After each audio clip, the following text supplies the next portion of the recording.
Majelis Umum PBB menuntut penarikan pasukan Israel dari dataran tinggi Golan. Diketahui, resolusi tersebut menegaskan kembali tidak dapat diterimanya akuisisi wilayah secara paksa.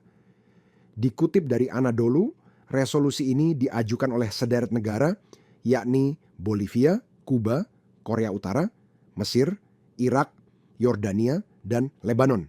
Selain itu, ada pula Oman, Qatar, Arab Saudi, Afrika Selatan, Sudan, Suriah, Tunisia, Uni Emirat Arab, Venezuela, dan Yaman. Israel diharuskan mematuhi hukum internasional dan resolusi PBB yang relevan.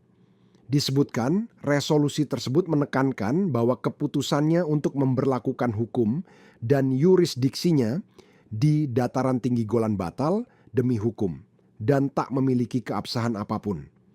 Pasukan Israel juga dituntut untuk menarik diri dari seluruh Golan, Suriah hingga ke garis batas 4 Juni 1967.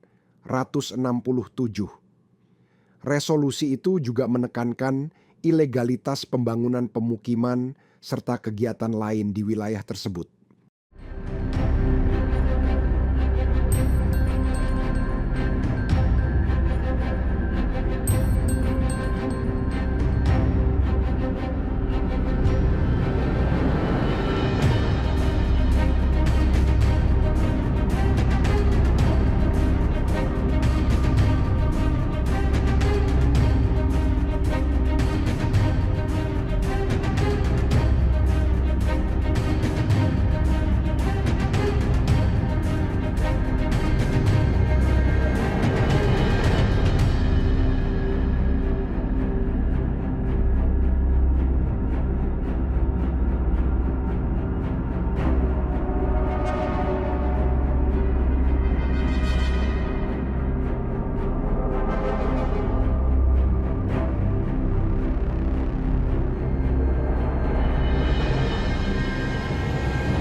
Download Tribun X sekarang, menghadirkan lokal menjadi Indonesia.